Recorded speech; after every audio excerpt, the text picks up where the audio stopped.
നമ്മുടെ രാജ്യത്തുള്ള ഏറ്റവും ചെറിയ ഒരു എന്താ പറയുക, ഒരു വിഭവമോ അല്ല ഒരു വിശ്വാസത്തിൻ്റെ ഒരു വിത്ത് എന്ന് പറയുന്ന ഒരു കാര്യമുണ്ട്. അത് രുദ്രാക്ഷമാണ്. അത് ദിവ്യമായ വിത്ത് തന്നെയാണ്. അപ്പോൾ അത് നമ്മൾ ഭാരതീയർക്കൊക്കെ അത് സുപരിചിതമാണ്. കുറച്ച് വിദേശീയരൊക്കെ ഇവിടെ വരുമ്പോൾ നമ്മുടെ ആത്മീയതയിലേക്ക് വരികയും അവർ അതൊക്കെ ധരിക്കുകയും അവർ പലതരത്തിലുള്ള കാര്യങ്ങളിലേക്കൊക്കെ പോവുകയും ചെയ്യുന്നുണ്ട്. പക്ഷേ ഈ പറയുന്ന ആത്മീയതയ്ക്കൊപ്പം നമ്മൾ ഈ ഒരു കാര്യം കൂടി വിപണനം ചെയ്യുന്നു. അത് വളരെ സക്സസ്ഫുള്ളി നടന്നിരിക്കുന്നു എന്നുള്ള വിവരങ്ങൾ വരുന്നുണ്ടല്ലോ. തീർച്ചയായിട്ടും പ്രജിത, ഇതൊരു സന്തോഷകരമായ വാർത്തയാണ്. ഈ വാർത്ത അത്ര വലിയൊരു വാർത്തയാണെന്ന് ചോദിച്ചാൽ ഇതിൻ്റെ വലിപ്പം കൊണ്ട്, ഇതിൻ്റെ ഒരു കച്ചവടത്തിൻ്റെ അല്ലെങ്കിൽ ട്രേഡിൻ്റെ വലിപ്പം കൊണ്ടതൊരു അത്ര വലിയ വാർത്തയല്ല, ചെറിയ വാർത്തയാണ്. പക്ഷെ ഇതിന് വേറൊരു തലമുണ്ട്. ഇതിൻ്റെ ആത്മീയ തലത്തിൽ നിന്ന് നോക്കിയാൽ കാണാൻ കഴിയാത്ത ഒട്ടനവധി സാധ്യതകൾ ഇതിൻ്റെ പുറകിലുണ്ട്. അതിന് കാരണം എന്ന് വെച്ചാൽ ഭാരതത്തിൻ്റെ ദിവ്യ വിത്ത് എന്ന് ഈ നേരത്തെ പ്രജിത പറഞ്ഞതുപോലെ തന്നെ രുദ്രാക്ഷം നമ്മുടെ ഉത്തരേന്ത്യൻ സംസ്ഥാനങ്ങളിൽ നേപ്പാൾ, അതുപോലെ തന്നെ ഹിമാലയ സാനുക്കളിലൊക്കെ വളർന്നു വരുന്ന, ഇപ്പോൾ യാത്രക്കാർക്കൊക്കെ അറിയാവുന്ന ഒരു വൃക്ഷമാണത്. അവിടെയാണ് അതിൻ്റെ ഒറിജിനൽ രുദ്രാക്ഷം കിട്ടുക. അത് മാലയായി സ്വീകരിക്കും, നമ്മളത് കഴുത്തിലണിയും. നമ്മളൊരു വിശ്വാസത്തിൻ്റെ ഭാഗമാണ്. ആ വിശ്വാസത്തിൻ്റെ ഭാഗം എന്ന് പറഞ്ഞാൽ യോഗ ചെയ്യുന്നവർ, ധ്യാനിക്കുന്നവർ, മൈൻഡ്ഫുൾനെസ് തേടുന്നവർ. സായിപ്പൊക്കെ മൈൻഡ്ഫുൾനെസ്സിന് വേണ്ടിയിട്ടാണ് ഇത് ഏറ്റവും കൂടുതൽ ഉപയോഗിക്കുന്നത്. ഓരോന്നും ഓരോ വിശ്വാസത്തിൻ്റെ കാര്യമാണല്ലോ. അപ്പോൾ ആ വിശ്വാസത്തിന്റെ കാര്യമാകുമ്പോൾ പ്രജിത ഒരു ഹിന്ദു വിശ്വാസം നിലയ്ക്ക് എന്താണ് ഈ മഹാദേവന്റെ കണ്ണുനീർ എന്നാണ് ഇതിനെ വിശേഷിപ്പിക്കുന്നത്. അങ്ങനെ ഒരു കഥ ഇതിന് പിന്നിലുണ്ട്. അത് അസുര നിഗ്രഹം ആണല്ലോ. എപ്പോഴും ദേവന്മാരും ഒക്കെ അതാണല്ലോ നടക്കുന്നത്. അപ്പോ ഇങ്ങനെ അസുര നിഗ്രഹത്തിന് വേണ്ടി ഭഗവാൻ ശിവൻ 1000 ദിവ്യവർഷം അദ്ദേഹം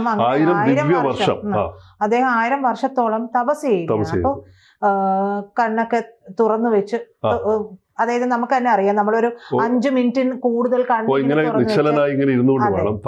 അതെ. അപ്പൊ അങ്ങനെയാവുമ്പോ നമ്മുടെ കണ്ണിൽ കണ്ണീർക്കണം ഉണ്ടാവും. അപ്പൊ അദ്ദേഹം അത്തരത്തിൽ ഇത്രയും വർഷം തപസ് ചെയ്യുമ്പോൾ അങ്ങനെ അദ്ദേഹത്തിന്റെ കണ്ണിൽ നിന്ന് വീണ കണ്ണുനീർത്തുള്ളിയിൽ നിന്നുണ്ടായതാണ് ഈ രുദ്രാക്ഷ വൃക്ഷം. 1000 വർഷത്തിനിടയിൽ ഒരിക്കൽ വീണ ഒരു തുള്ളി കണ്ണുനീർ അദ്ദേഹം അതെ അതെ അതെ അങ്ങനെ ഉണ്ടായതാണ് എന്നാണ് പറയുന്നത്. അതിന് ഈ ഹൈന്ദവ വിശ്വാസവുമായി ബന്ധപ്പെട്ട് സ്നാനം, ദാനം, ജപം, ഹോമം, വൈശ്വദേവം, ദേവാർച്ചന, പ്രായശ്ചിത്തം, ശ്രാദ്ധം, ദീക്ഷ, വൈദിക കർമ്മങ്ങൾ, അങ്ങനെയുള്ള ഹൈന്ദവ വിശ്വാസപരമായിട്ടുള്ള കാര്യങ്ങൾക്കെല്ലാം ഈ രുദ്രാക്ഷം മസ്റ്റാണ്. അപ്പോഴേ അതിന്റെ ഒരു ഫലം ഉണ്ടാവുകയുള്ളൂ എന്നുള്ളതാണ്. അതെ, അങ്ങനെയാണ്. അപ്പൊ ഈ തരത്തില് നമ്മളെ നമുക്കിതിന് ഒരു വലിയ ഒരു നമ്മുടെ ആത്മീയതയുടെ വലിയൊരു ചിഹ്നമായിട്ട് ഇതിനെ കാണുമ്പോൾ, ഒരു അടയാളമായിട്ട് കാണുമ്പോൾ, ഇപ്പം ഞാൻ ആദ്യമായിട്ട് ഹിമാലയ സാനുക്കളിൽ പോകുമ്പോൾ ഹരിദ്വാറിലും ഋഷികേശിലും നേപ്പാളിലൊക്കെ പോകണ്ട, അവിടെ വെച്ചാണ്, നേപ്പാളിൽ നിന്നാണ് ഞാൻ ആദ്യമായിട്ട് രുദ്രാക്ഷം വാങ്ങുന്നത്. കുറേ നാൾ ഞാനിത് ഉപയോഗിച്ചിരുന്നു. അപ്പോൾ എൻ്റെ ഏറ്റവും അടുത്ത ചങ്ങാതിയായ ഗിരീഷ് പുത്തഞ്ചേരിക്ക് ഞാനത് കൊടുക്കുകയും ചെയ്തു. അപ്പോൾ ഗിരീഷ് അത് ഒരുപാട് കാലം ഇട്ട് നടന്നത്. അദ്ദേഹത്തിൻ്റെ കഴുത്തിൽ കുറേ കാലം കണ്ടിരുന്ന ഒരു രുദ്രാക്ഷമുണ്ട്. ആ രുദ്രാക്ഷം അങ്ങനെ കൊണ്ടുവന്ന രുദ്രാക്ഷമാണ്. അപ്പോൾ അതൊരു നല്ല ഭംഗിയാണ്. അത് വിശ്വസിക്കുന്നവരിടുമ്പോൾ കാണുന്നത് വലിയ ഭംഗിയാണ്. വിശ്വസിക്കാത്തവർക്ക് അതൊരു സാധാരണ ഒരു മാല പോലെ അത്രയേ ഉള്ളൂ. മറ്റതൊരു അഴകുണ്ട്, അതൊരു ഐശ്വര്യമാണ്, ഒരു പ്രൗഢഗംഭീരമായിട്ടുള്ള, നമുക്ക് എന്തൊക്കെയോ ഒരു ആത്മീയത പ്രദാനം ചെയ്യുന്നു എന്നുള്ള ഒരു തോന്നലുണ്ടാവും. ഇത് തന്നെയാണ് വിശ്വാസിയുടെ ഒരു കാര്യം, ഇത് തന്നെയാണ്. അപ്പൊ ഇവിടെ നമ്മുടെ വാണിജ്യ താല്പര്യങ്ങളിലേക്ക് ഈ ഒരു രുദ്രാക്ഷം പോകുമ്പോൾ എങ്ങനെയാണ് ചോദിച്ചാൽ, എന്തുകൊണ്ട് സ്വിറ്റ്സർലൻഡിൽ നിന്ന് വന്നെന്ന് ചോദിച്ചാൽ, പ്രജിതയ്ക്ക് അറിയാം EFTA കരാർ അല്ലെ, യൂറോപ്യൻ ഫ്രീ ട്രേഡ് താരിഫ്. അതിൽ വന്നിരിക്കുന്ന രാജ്യങ്ങൾ ഐസ്ലൻഡ്, നോർവേ, സ്വിറ്റ്സർലൻഡ്, ലിച്ചൻസ്റ്റൈൻ. ഈ രാജ്യങ്ങളാണ്. ലിച്ചൻസ്റ്റൈൻ താരതമ്യേന ചെറിയൊരു രാജ്യമാണ്, എങ്കിൽ പോലും ഈ മറ്റു രാജ്യങ്ങളൊക്കെ വളരെ പ്രധാനപ്പെട്ടതാണ്. അപ്പം ഈ രാജ്യങ്ങളിലേക്ക് ഇത്തരത്തിലുള്ള ആത്മീയ ഉൽപ്പന്നങ്ങളുടെ കയറ്റുമതി നടക്കുമ്പോൾ ഇതെങ്ങനെയാണ് സാധിച്ചത്, എന്തുകൊണ്ടാണ് ഇങ്ങനെ വന്നതെന്ന് ചോദിച്ചാൽ, നമ്മുടെ ഭാരതീയരായിട്ടുള്ള ഈ പുറത്തുള്ള പ്രവാസികൾക്ക് ഇതിൽ വലിയ പങ്കുണ്ട്. അവരുടെ നിത്യജീവിതത്തിൻ്റെ ഭാഗമാണ് ഇത്തരത്തിലുള്ള ആത്മീയ പ്രോഡക്റ്റുകൾ. എല്ലാ പ്രോഡക്റ്റുകളും അങ്ങനെയാണ്. അവിടെ ഇപ്പം നമുക്കറിയാം, അബുദാബിയിൽ ക്ഷേത്രമുണ്ട്, ഇന്ത്യൻ ക്ഷേത്രമുണ്ട്. ന്യൂയോർക്കിൽ ഇന്ത്യൻ ക്ഷേത്രമുണ്ട്. ഇന്ത്യൻ സമൂഹം എല്ലാം അവരവർ പോകുന്ന സ്ഥലങ്ങളിലെല്ലാം ക്ഷേത്രം പണിയും. അപ്പോൾ അത് അവരുടെ ഒരു അനുഷ്ഠാനത്തിന്റെ ഭാഗമാണ്. അതിന് അവിടുത്തെ ഭരണാധികാരികൾ അതിന് സമ്മതം മൂളുകയും ചെയ്യും. ഇപ്പം വലിയൊരു പള്ളിയുണ്ട് ഷാർജയിൽ. ആ ഷാർജയിലെ പള്ളിയിൽ ക്രിസ്ത്യൻ പള്ളിയുണ്ട്. ആ പള്ളിയിൽ ഞാൻ പലതവണ പോയിട്ടുണ്ട്. ആ പള്ളിയിലെ പ്രാർത്ഥന അവിടുത്തെ കിങ്ങിന് ആരോഗ്യത്തിന് വേണ്ടിയാണ് ഫസ്റ്റ് പ്രാർത്ഥന. അപ്പൊ എവിടെയാണോ നിൽക്കുന്നത് അവിടെ അതാണല്ലോ നമ്മുടെ രാജ്യത്തിന്റെ പുരോഗതിക്ക് അതിന്റെ പരമാധികാരിക്കൊക്കെ വേണ്ടിയിട്ട്. അതെ, അങ്ങനെയാണല്ലോ നമ്മൾ യഥാർത്ഥത്തിൽ പഠിച്ചിരിക്കുന്നത്. നമ്മുടെ സംസ്കാരം അത് തന്നെയാണ്. അപ്പൊ അങ്ങനെയുള്ള ചുറ്റുപാടിൽ വളർന്നു വന്ന ഒരു ആത്മീയ അന്തരീക്ഷത്തിലൂടെ പതുക്കെ അവിടെയുള്ള ആളുകളിലേക്ക് ഈ കാര്യങ്ങൾ പതുക്കെ വളർന്നു വന്നിട്ടുണ്ടാവണം ഉണ്ടെന്നാണ് കണ്ടെത്തലുകൾ. അതാണ് ഈ റിപ്പോർട്ട് സൂചിപ്പിക്കുന്നത്. അപ്പൊ അങ്ങനെ വന്നിട്ട് ആ ഉൽപ്പന്നങ്ങളൊക്കെ അവരുടെ ജീവിതത്തിന്റെ മൈൻഡ്ഫുൾനെസ്സിനും അവരുടെ ജീവിതത്തിന്റെ മറ്റ് തരത്തിലുള്ള ആധികാരികമായിട്ടുള്ള ഒരു ആത്മീയ ജീവിതത്തിന് ഉതകുന്ന രീതിയിലേക്ക് വരികയും ചെയ്തതുകൊണ്ടാണ് അതിനെ അവർ സ്നേഹിക്കുകയും ഒക്കെ ചെയ്തത്. അപ്പൊ അതിന്റെ മൂല്യം, ആരോഗ്യപരമായ ഗുണങ്ങളൊക്കെ വെൽനസ് ആംഗിളിൽ അവരത് കണ്ടു എന്നുള്ളടത്താണ് അതിന് കൂടുതൽ ആവശ്യക്കാർ വന്നത്. അവർ ആ വിത്ത് വാങ്ങിച്ചിട്ട് അവിടെ നട്ടിട്ട്, ഇത് ഇവിടുത്തെ പോലെ തന്നെ കാലാവസ്ഥയാണ്, അവിടെയും തണുപ്പാണ്, പക്ഷെ അത് നട്ടവിടെ വളർത്താനല്ലല്ലോ അവർ കൊണ്ടുപോകുന്നത്. പകരം അവർ കഴുത്തിൽ അണിയാനാണ്. അവരുടെ വിശ്വാസങ്ങളുടെ ഈ മാറ്റം നമുക്ക് സന്തോഷം പകരുന്നതാണ്. ഇന്ത്യൻ ഉൽപ്പന്നങ്ങൾക്ക് ആഗോള വിപണിയിൽ ആവശ്യങ്ങൾ കൂടുന്നു എന്നതിൻ്റെ ഏറ്റവും വലിയ സന്തോഷകരമായ ഒരു കാര്യം. ഇത് മാത്രമല്ല കേട്ടോ, ആയുർവേദ ഉൽപ്പന്നങ്ങൾ, ഹെർബൽ ഉൽപ്പന്നങ്ങൾ, ഹോളിസ്റ്റിക് ഹെൽത്ത് സാമഗ്രികൾ, പ്രകൃതിദത്ത ഉൽപ്പന്നങ്ങളോട് പൊതുവായിട്ട് വിദേശികൾക്ക് വലിയ താല്പര്യമുണ്ട്. ആ താല്പര്യം കൂടി വരികയാണ്. അപ്പം അങ്ങനെ വരുമ്പോൾ നമ്മുടെ ഈ തരത്തിലുള്ള അഗർബത്തികൾ, സുഗന്ധ വ്യഞ്ജനങ്ങൾ, അത് ഉപയോഗിച്ചിട്ടുള്ള ചികിത്സകൾ, ധ്യാന സ്ഥലങ്ങളിൽ ഉപയോഗിക്കുന്ന കൃത്രിമത്വമില്ലാത്ത ഓർഗാനിക് പ്രോഡക്റ്റുകളാണ് ഇവയെല്ലാം.